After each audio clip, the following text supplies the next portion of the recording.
La plupart des gens ne vivront pas vraiment 10 ans au cours de la prochaine décennie. Ils vivront une année 10 fois les mêmes habitudes, les mêmes excuses, le même niveau de revenus, le même niveau d'effort, les mêmes histoires. Ils répètent le schéma puis se demandent « Pourquoi rien ne change ?» Vous ne pouvez pas appeler cela croissance, vous ne pouvez l'appeler que survie. Rester immobile n'est pas neutre. C'est coûteux parce que, pendant que vous restez immobile, le monde avance, les concurrents s'améliorent. Les opportunités évoluent et le temps perçoit des intérêts sur les leçons que vous refusez d'apprendre le côte. De rester immobile est invisible au début, mais il apparaît plus tard sous forme de regret. Regret pour les chances que vous n'avez pas saisies, les conversations que vous avez évitées, les compétences que vous n'avez jamais développées. Voyez, l'année prochaine ne sera pas meilleure, simplement parce que le calendrier change janvier. N'apporte pas de magie, il apporte plus de ce que vous avez fait, à moins que vous ne changiez ce que vous faites. Le changement est la seule assurance contre le regret. Et voici la bonne nouvelle.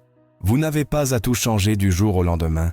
Vous devez juste arrêter de rester immobile.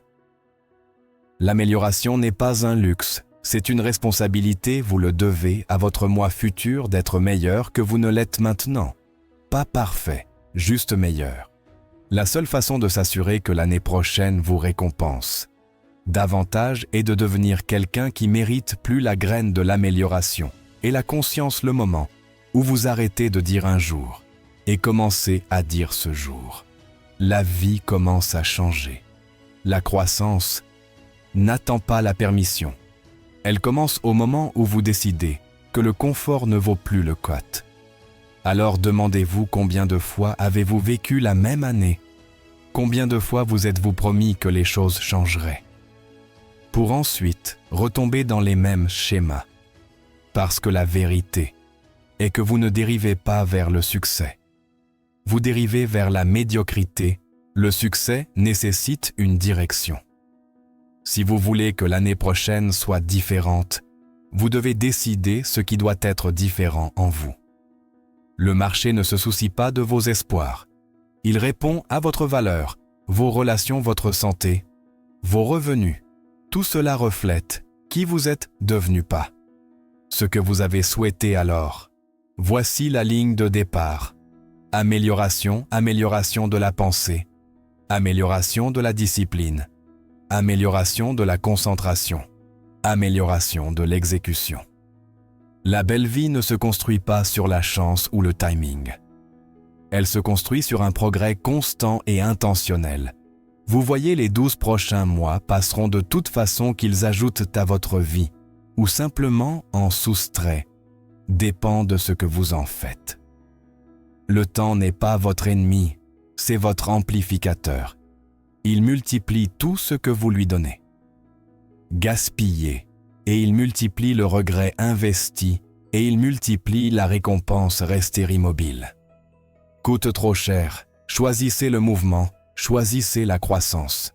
Choisissez de construire une année qui récompense l'effort, pas les excuses. L'horloge tourne. Assurez-vous qu'elle tourne vers quelque chose qui en vaut la peine.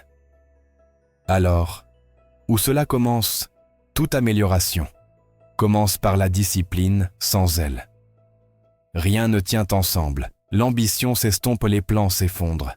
La motivation disparaît. La discipline est la colonne vertébrale du progrès. Trop de gens la comprennent.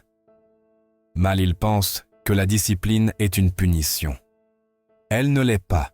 La discipline est un entraînement. C'est le pont entre ce que vous voulez et ce que vous obtenez. Elle connecte le désir au résultat. Chaque histoire de succès n'est construite sur ce pont. La discipline commence petit. La façon dont vous commencez votre matinée.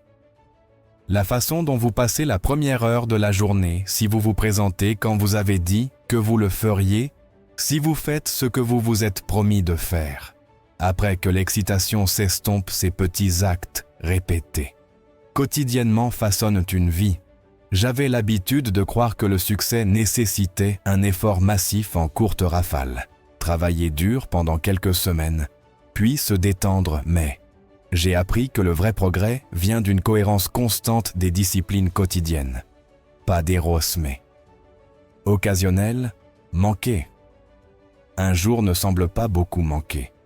Une semaine semble peu mais manquer un mois. Et vos vieilles habitudes reviennent réclamer le terrain. Vous voyez, la discipline demande un paiement d'avance, le confort perçoit le paiement plus tard. Avec intérêt. Chaque fois que vous choisissez le chemin facile, vous faites un accord silencieux pour faire face à des conséquences plus dures, plus tard. Chaque fois que vous choisissez la discipline, vous achetez la liberté. Liberté du regret, de la médiocrité, de la dépendance. Commencez par un petit engagement. Levez-vous quand vous dites que vous le ferez. Lisez 10 pages chaque jour. Économisez une petite partie de vos revenus. Bougez votre corps pendant 26 minutes. L'action elle-même n'est pas la victoire. L'habitude laisse le moment. Où vous pouvez vous faire confiance pour tenir parole, vous avez construit la fondation pour tout autre objectif. La discipline ne consiste pas à tout contrôler. Elle consiste à se maîtriser suffisamment pour faire des choix cohérents qui s'alignent avec vos objectifs. C'est le pouvoir silencieux derrière chaque vie forte. L'athlète s'entraîne quand personne ne regarde. L'entrepreneur étudie pendant que les autres jouent. Le leader se prépare avant que la réunion commence. Ce ne sont pas des moments dramatiques, mais ils séparent. Le bon du grand, et voici la vérité. Personne ne peut vous donner la discipline. Vous seul pouvez la construire. Les autres peuvent vous inspirer, mais vous seul pouvez l'appliquer. Aucun coach, aucun mentor, aucun manager ne peut faire vos pompes. Pour vous, vous devez décider qui est aux commandes, vous ou vos impulsions. La discipline vous donne confiance. La confiance ne vient pas des éloges ou de la chance. Elle vient du fait de savoir que vous avez fait ce qui est requis quand vous tenez les promesses que vous vous faites. Vous n'avez plus besoin de prétendre, vous marchez avec une certitude tranquille parce que vos habitudes prouvent votre intention. La plupart des gens attendent la motivation pour agir. C'est à l'envers. L'action crée la motivation. La discipline initie le mouvement et l'élan, le maintien en vie. Une fois que vous construisez l'élan, la vie devient plus facile, non pas parce que les défis disparaissent, mais parce que vous êtes plus fort que le défi. Alors avant que l'année prochaine n'arrive, demandez quelle discipline dois-je installer, quels comportements, s'ils sont pratiqués, quotidiennement garantiraient la croissance. Écrivez-les, pratiquez-les. Protégez-les parce que lorsque vous perdez la discipline, vous perdez la direction. Chaque rêve que vous avez dépend de cette unique qualité. L'autodiscipline est la racine du respect de soi. C'est la preuve que vous prenez votre avenir au sérieux sans discipline. Le désir reste fantaisie avec la discipline. Il devient accomplissement, ensuite, vous devez améliorer votre concentration. La concentration détermine la qualité de vos résultats. L'esprit est comme la lumière du soleil. Puissante quand elle est concentrée, inoffensive quand elle est dispersée. La plupart des gens n'atteignent jamais leur potentiel parce qu'ils diffusent leur attention. À travers trop de choses, ils confondent mouvement avec progrès, bruit avec productivité, activité avec accomplissement. L'attention est la nouvelle monnaie. Chaque jour, d'innombrables distractions se disputent pour retirer de votre compte mental. Le téléphone sonne. La boîte de réception se remplit. L'esprit dérive chaque interruption. Côte de la concentration et chaque bit de concentration perdu épuise l'élan. L'amélioration commence lorsque vous commencez à gérer l'attention, aussi soigneusement que vous gérez l'argent. Vous ne donneriez pas votre portefeuille à un étranger. Pourtant, beaucoup donnent leur concentration. à tout ce qui clignote, chaque heure gaspillée. Vol du futur que vous essayez de construire. La clé n'est pas de faire plus, mais de faire moins mieux. La clarté multiplie les résultats. La confusion les divise quand l'esprit est divisé. L'effort perd du pouvoir, un effort divisé produit des résultats à moitié peu importe. Combien d'énergie vous dépensez? Pensez à un laser et une ampoule. Ils utilisent tous deux de l'énergie. Mais l'un coupe à travers l'acier, tandis que l'autre éclaire à peine une pièce. La différence est la concentration. La vie fonctionne de la même manière. Concentrez votre énergie sur ce qui compte le plus et les résultats deviennent extraordinaires. Cette année, décidez ce qui mérite vraiment votre attention. Chaque oui doit avoir 1000 non silencieux derrière. Vous ne pouvez pas poursuivre chaque opportunité. Vous ne pouvez pas répondre à chaque voix. Chaque fois que vous dites oui, à quelque chose de trivial, vous dites non. À quelque chose de significatif, le monde récompense. Les spécialistes, pas les généralistes. La maîtrise exige la concentration. Les amateurs restent occupés, les professionnels restent efficaces. Il vaut mieux maîtriser une compétence vitale que d'apprendre à moitié vain. Parce que la concentration ne multiplie pas seulement la performance. Elle multiplie le temps. Voici une vérité à retenir. L'occupation est l'ennemi du progrès. La plupart des gens remplissent leur journée de tâches qui les font se sentir actifs mais pas efficaces. L'objectif n'est pas de rester occupé. L'objectif est de rester productif. Chaque moment passé à réagir au bruit est un moment volé à la création. Protégez votre environnement mental. Commencez la journée avant que le monde n'envahisse. Pensez avant d'allumer la télévision. Lisez avant de vérifier. Réfléchissez avant de répondre. Créez avant de consommer. Contrôlez ce qui entre et vous contrôlerez ce qui sort. L'amélioration ne vient pas de faire plus, elle vient de se concentrer plus nettement. L'énergie dispersée sur trop de fronts produit l'épuisement sans progrès, mais l'énergie dirigée vers un objectif clair construit un élan qui se compose. Chaque distraction porte un côte caché. Le retard de vos rêves, chaque interruption que vous tolérez étire la distance entre vous et votre potentiel. Alors apprenez à protéger votre concentration comme un trésor parce qu'elle l'est. L'année prochaine ne récompensera pas le plus talentueux, elle récompensera le plus concentré. L'attention, lorsqu'elle est correctement gérée, peut transformer l'effort ordinaire en succès. Extraordinaire alors. Avant de planifier votre année prochaine, demandez où votre attention est allée, qu'est-ce qui la mérite et qu'est-ce qui ne la mérite pas. L'amélioration nécessite de couper le bruit, pas d'ajouter de l'activité. Le succès n'appartient pas à celui qui fait le plus, il appartient à celui qui fait la bonne chose, assez longtemps sans perdre de vue. L'objectif. La concentration est le multiplicateur. Quand vous contrôlez l'attention, vous contrôlez votre avenir. Voici ce que nous devons encore améliorer: notre énergie. C'est la fondation de toute performance. Vous ne pouvez pas construire une année forte sur un corps faible. Vous ne pouvez pas diriger les autres quand vous ne pouvez pas vous diriger hors de la fatigue. Un corps fatigué émousse l'ambition. Un esprit clair dans un corps sain. Créez l'élan, votre corps est le moteur qui conduit vos rêves. Quand le moteur fonctionne mal, toutes les autres parties de la vie ralentissent. Vous pensez plus lentement, agissez plus lentement, décidez plus lentement, et les réponses lentes dans un monde rapide, qu'autant des opportunités.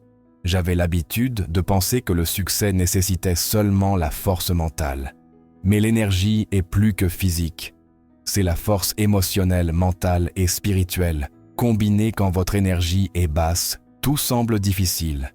Quand votre énergie est haute, tout semble possible.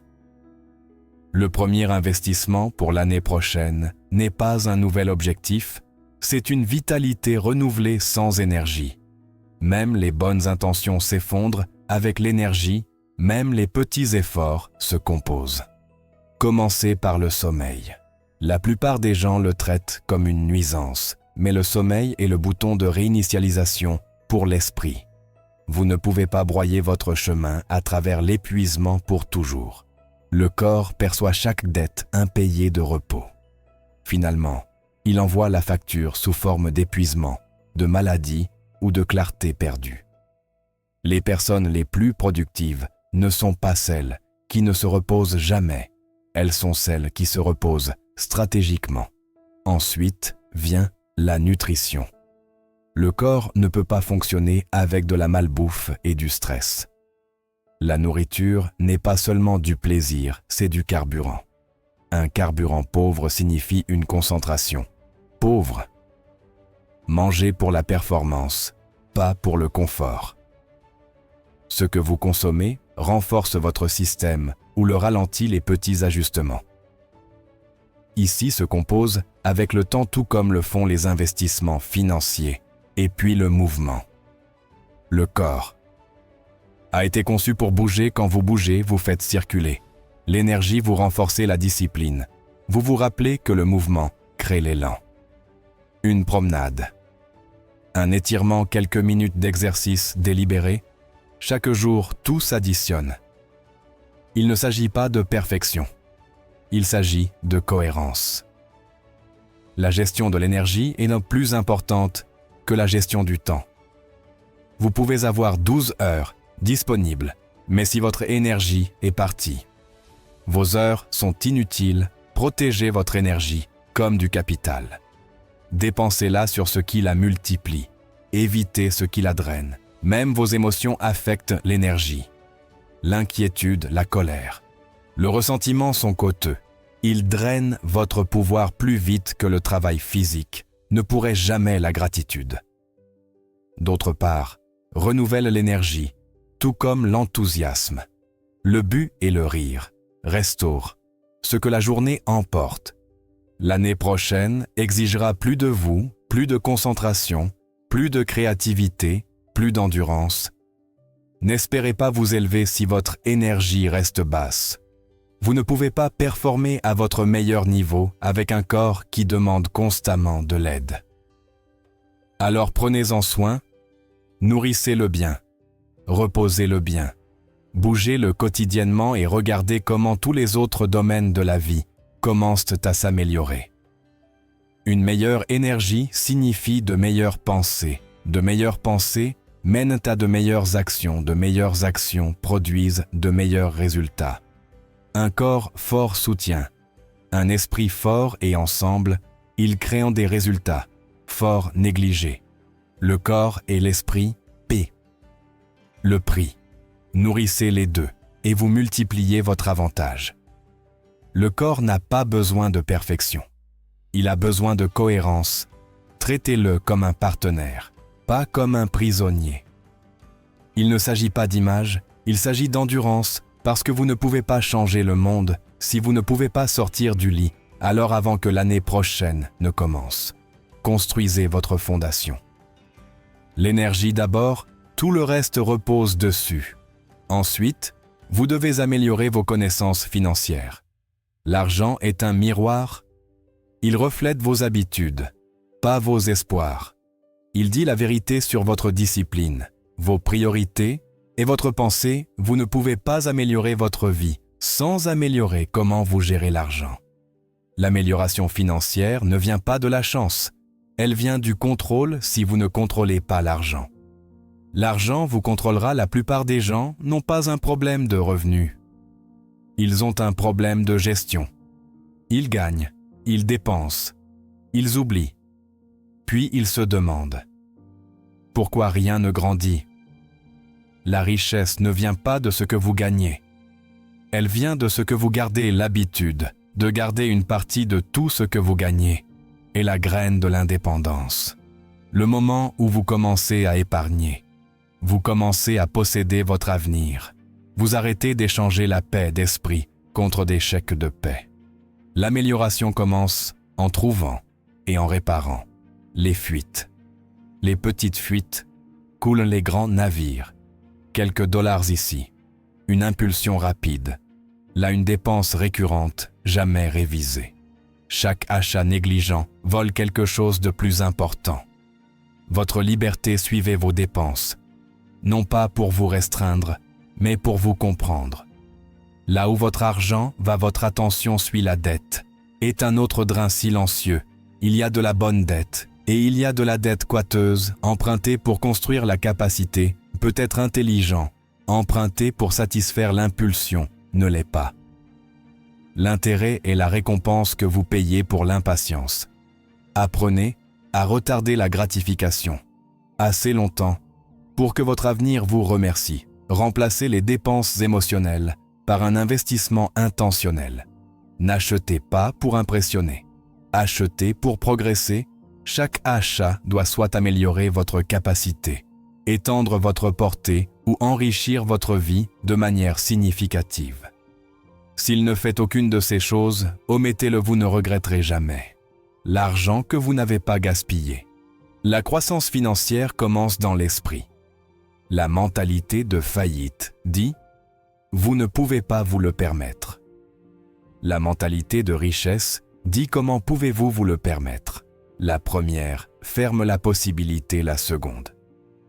Louvre, apprenez à penser comme un constructeur, pas comme un consommateur. Les constructeurs multiplient, les consommateurs drainent vos habitudes autour de l'argent, créant votre destin financier bien avant que vos revenus n'augmentent.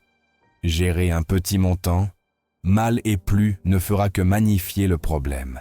Gérez-le sagement et vous vous préparez pour une plus grande responsabilité.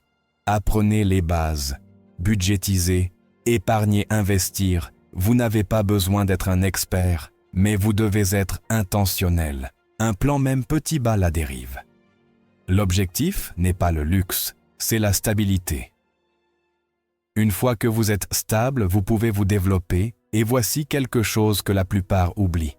L'argent grandit pour ceux qui respectent le temps plus tôt. Vous commencez à épargner, plus le temps multiplie vos efforts. L'intérêt composé n'est pas magique, c'est la discipline qui rencontre la patience.